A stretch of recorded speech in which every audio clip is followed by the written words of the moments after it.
What if I told you that your genetic code is not your destiny? For decades, the prevailing belief was that cancer was a game of genetic roulette. But the science is now crystal clear. A staggering 90 to 95% of cancers are triggered by factors we can directly control. Your body has a powerful defense system designed to eliminate cancer before it ever takes hold.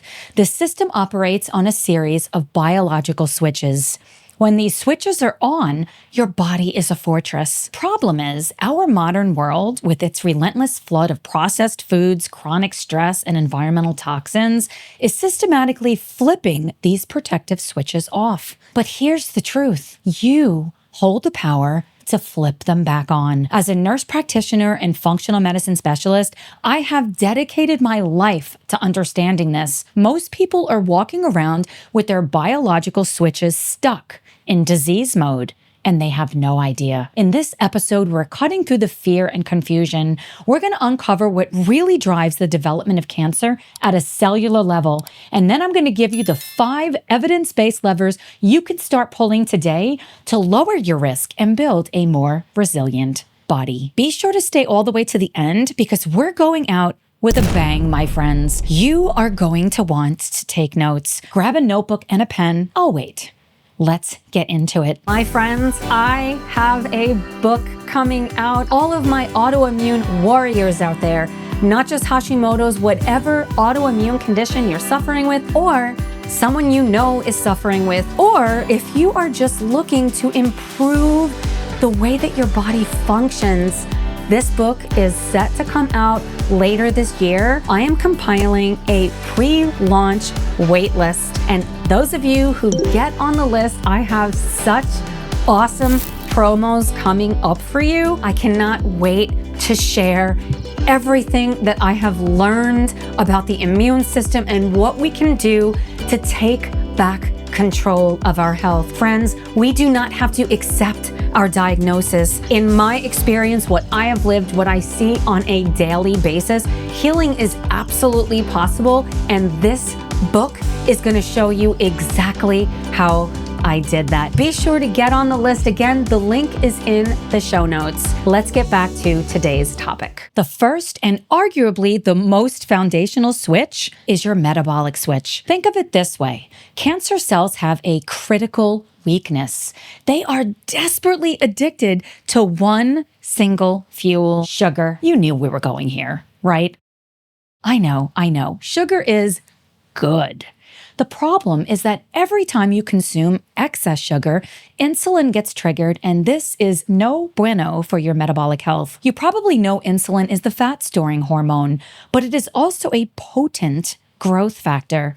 It literally signals cells, including precancerous ones, to multiply like crazy. An internal environment of high blood sugar and high insulin is the absolute perfect storm for fueling tumor growth. A review published in Molecular and Cellular Biochemistry uncovered some pretty alarming connections. People with type 2 diabetes face a 10 to 20% higher risk of developing solid tumors like breast, colorectal, pancreatic, and liver cancer. The strongest links? Pancreatic and liver cancers. Those risks can double or even triple. Here's why this matters. Insulin resistance and high insulin levels don't just mess with blood sugar.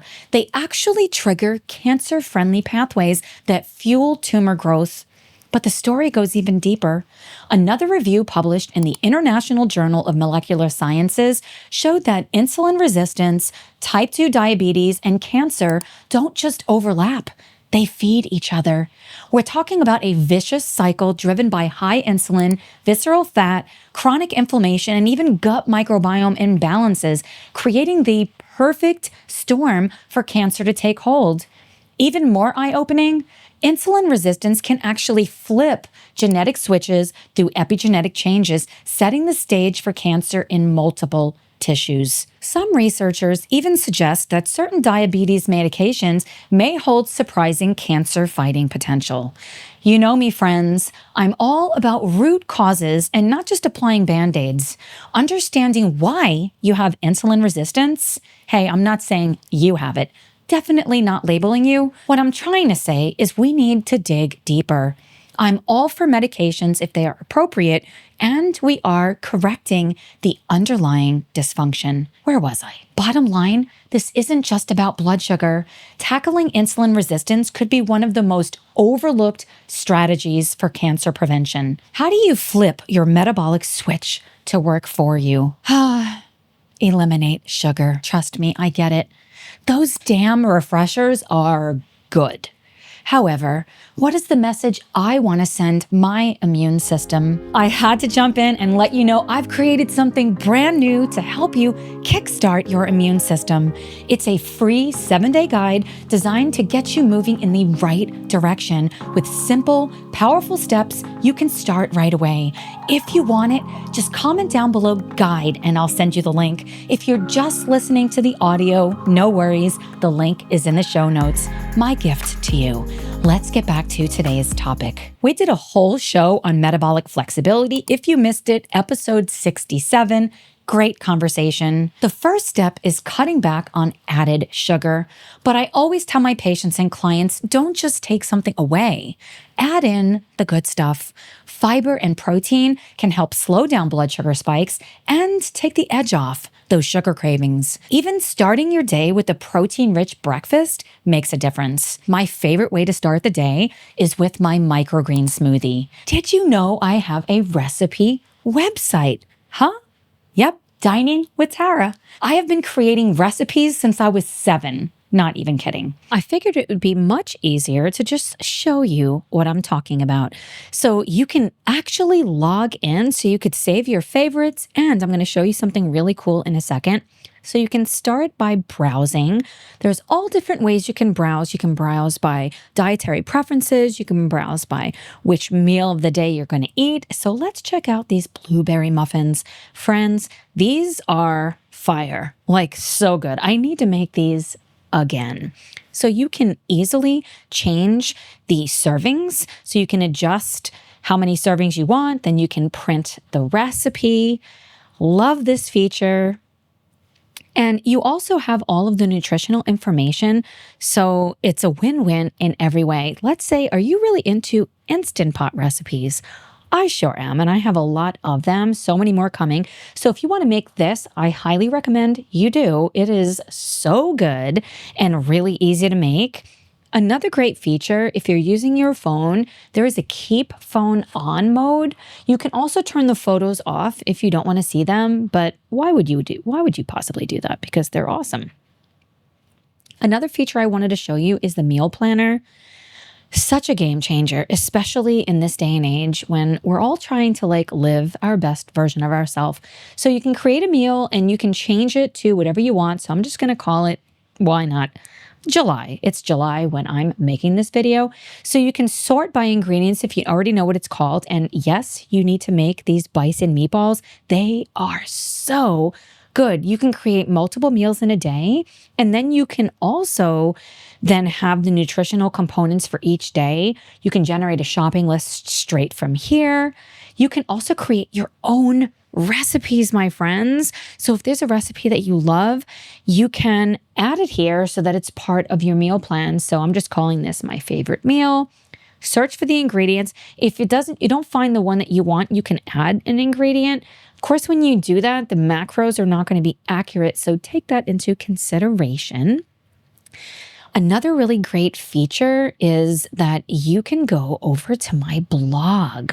Highly recommend this. This is where I'm going to talk about this in a couple of minutes here, but my radish kimchi recipe, oh my goodness, so easy to make. Friends, what do you think about this? Please let me know. Myself and my son, who is my web developer, have worked very hard on this. I can't wait to hear what you think. If you want to get your hands on my microgreen smoothie recipe or see what else I'm whipping up in my kitchen, go check it out after this episode. Next on the list, the detoxification switch. We are living in a chemical soup, from pesticides in our foods to microplastics in our brain.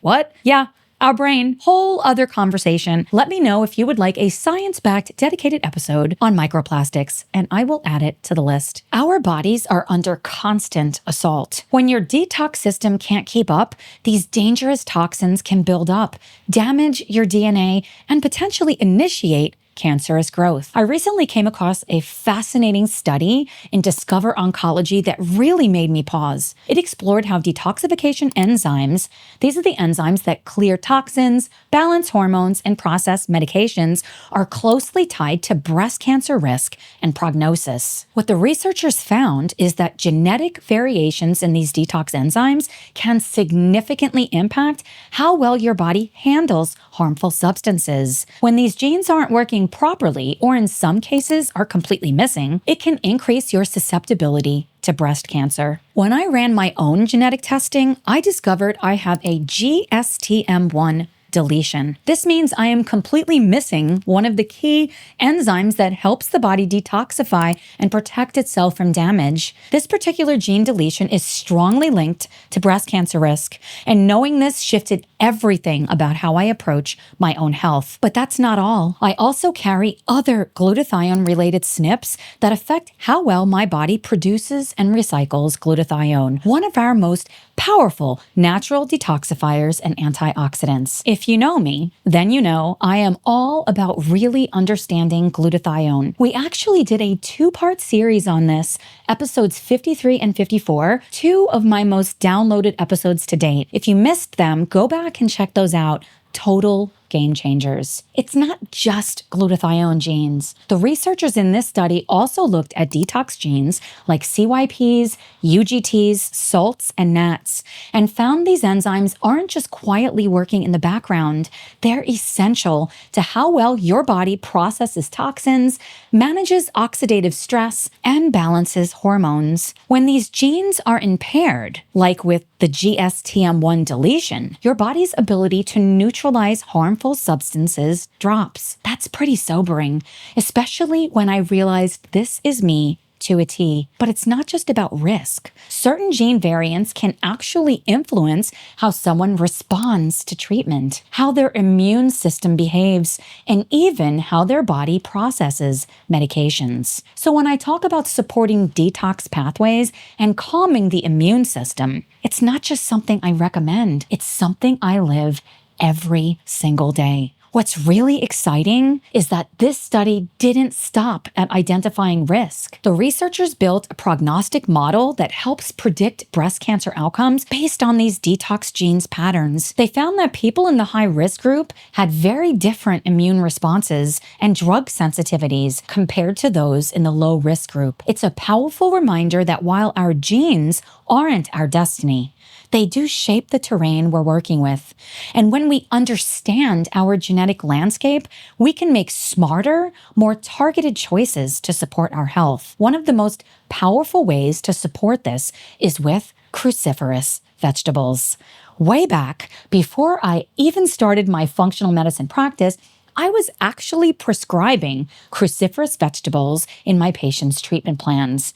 I still remember my coworkers asking, "Wait, you're prescribing broccoli?" Yes, I was, and I still am, because what you choose to put on your plate matters. I personally aim to include all the cruciferous powerhouses: cauliflower, Brussels sprouts, kale, arugula, radishes, cabbage, and of course, broccoli. This is not an exhaustive list, my friends. This isn't just about eating your veggies. Cruciferous vegetables are rich in sulforaphane, which activates your body's most important detox enzymes, especially those involved in phase 2 liver detoxification. Supporting phase 2 detox is crucial because this is the step where your body makes toxins water soluble so they can actually be eliminated.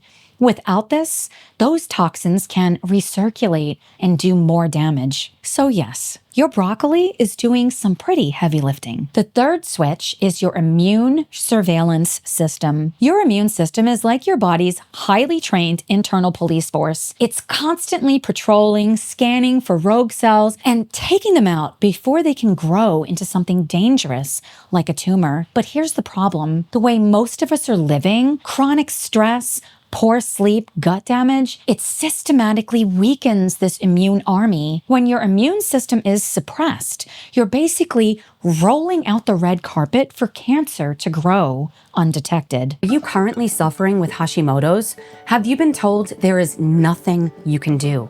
Are you tired of the never-ending fatigue, anxiety, brain fog, weight loss resistance. I put together a masterclass where I outline the top 3 discoveries that changed my life, and I talk about the 4 primary triggers of immune dysfunction that led us on this dysfunctional pathway to begin with, and what we can do about it. For now, I'm offering this masterclass for free because I know what it's like to keep searching for answers and come up empty-handed. Comment down below masterclass if you are watching on YouTube, and I will send you the link. If you're just listening to the audio, the link is in the show notes. Now, back to today's episode. I came across a study that was published in the journal Clinical Investigation. For years, scientists debated whether the immune system could actually prevent cancer from forming. This study brings compelling evidence that yes, it can. Certain immune cells and pathways work together as your body's natural defense system against cancer. This is the foundation for modern immunology, using the immune system to help fight cancer. But here's something most people don't realize. About 70 to 80% of your immune cells live in your gut. In another study published in the Lancet Oncology, you're going to want to listen up, my friends. Are you writing this stuff down? I hope so. This one is mind-blowing. The study explains that gut dysbiosis or imbalance happens as we get older. We lose the beneficial bacteria that protect us, and harmful inflammatory bacteria start to take over. When that happens, your gut barrier weakens and becomes leaky. Lipopolysaccharides start slipping into the bloodstream, quietly triggering chronic low-grade inflammation. I am all about reducing these endotoxins from getting into our bloodstream. If you've got an autoimmune disease like I do, lipopolysaccharides are something you need to pay attention to, as they are cranking up inflammation and they can even go to your brain. This low-grade inflammation rooted in gut dysbiosis fuels inflammaging. It's one of the key reasons cancer risk climbs with age, because over time, chronic inflammation quietly wears down the immune system's ability to track and destroy rogue cells. But the good news, this process is reversible. The study suggests that by changing the composition of the gut microbiome, we can rebuild immune function and reduce cancer risk, even in older adults. Then I came across another study in NJP biofilms and microbiomes that pulls it all together. This one showed that the gut microbiome doesn't just help prevent cancer, it can actually impact how well cancer treatments work. Certain gut bacteria can improve the success of immunotherapy, especially immune checkpoint inhibitors. They also found that a healthy balance of bacteria from the Firmicutes phylum, the group known for producing butyrate, was linked to longer remission times in cancer patients who were receiving immunotherapy. When you eat fiber, your gut bacteria break it down into short-chain fatty acids like butyrate and propionate. These compounds actually help your immune system target and destroy cancer cells more effectively. I had Dr. Zawicki on the show, a leading immunologist, episode 20 if you missed it. She very eloquently explained short-chain fatty acids. Go into the archives and listen to that one if you missed it. So what can you actually do to tap into this switch? I am a food-first practitioner through and through. Start by adding 1 probiotic-rich fermented food every day. My favorite is sauerkraut. It is surprisingly easy to make. Other options include kefir, unsweetened yogurt, kimchi. I have got a fabulous radish kimchi recipe on my website, Dining with Tara. Go snag it and try it for yourself. My 9-year-old grandson loves it. Also, don't forget fiber. Fiber is an integral part of healthy living. I will link up in the cards the deep dive I did on fiber if you want to check that one out also. Load up on vegetables, nuts, seeds, and whole plant foods to keep your beneficial bacteria well fed and thriving. Even if your immune army is showing up, what really determines your risk is the environment they're working in. This brings us to the 4th switch: inflammation. When your body is constantly exposed to things like poor gut health, sugar, environmental toxins, and chronic stress, you create a state of persistent low-grade inflammation. Now, let's be clear. Inflammation isn't always bad. When it's appropriate, inflammation will save your life. If you cut yourself and there's no inflammatory response, you would literally bleed to death. Inflammation is essential. It's your body's emergency response team. The problem is when inflammation becomes chronic, when that emergency team never clocks out. Chronic low-grade inflammation quietly damages your cells over time. So many people are living in a chronically inflamed state, completely clueless. We accept symptoms as part of life, a part of aging. Symptoms are signs that something is going on, and if you continue to ignore them, well, that's where things can really go south. I came across this study published in Frontiers in Oncology called Inflammation and Cancer, Molecular Mechanisms and Clinical Consequences. It explains that inflammation plays a role in every stage of cancer, from the beginning to tumor growth, all the way to how well cancer responds to treatment. And here's the part that stopped me in my tracks. Chronic inflammation doesn't just recruit immune suppressive cells. It can actually reprogram cancer cells, reshape the tumor environment, and drive drug resistance. The study also highlights something else crucially important. Chronic inflammation can be fueled by external factors like poor diet, smoking, obesity, and gut dysfunction long before cancer ever shows up. And that environment gives cancer cells the advantage. It helps them grow, survive, and eventually evade the immune system. Hang on a second. What? Inflammation doesn't just damage tissues, it can actually change how your genes are expressed. We cannot change our DNA, but we can absolutely control whether certain genes are turned on or off. Or as I like to say, a dimmer switch is toggled up or down. That brings us to the final switch, and I do believe I saved the best for last. Epigenetics. You may have heard this term before, but for those of you who aren't familiar, epigenetics is all about how your environment, your habits, your daily choices can influence which of your genes get switched on and which stay off. It's not about changing your DNA. You can't rewrite the code you were born with, but you can absolutely change how that code shows up in your body. I like to think of it like this. Your DNA is the script, but your lifestyle is the director, deciding which scenes get played and which scenes get out. And that's what's so powerful about this, because it means you're not just at the mercy of your genes. This is where your daily choices have the power to flip genetic switches that can either promote disease or build resilience. This is where real cancer prevention begins. Earlier, I mentioned I have some pretty incriminating genes. Let's be real, we all do. I run a lot of genetic tests, and I've yet to find anyone who has the perfect SNPs. We all have something. And honestly, if you're seeing me, likely something is going on with you too. Otherwise, you'd probably just stay with conventional medicine. When I ran my own genetic testing, I found out I carry several CYP gene variants. These genes aren't just involved in drug metabolism, they also process estrogen through different pathways in the body. I have a strong tendency to push estrogen down the 4-hydroxy pathway. If you're not familiar with that, let me break it down. The 4-hydroxy pathway produces estrogen metabolites that are more reactive.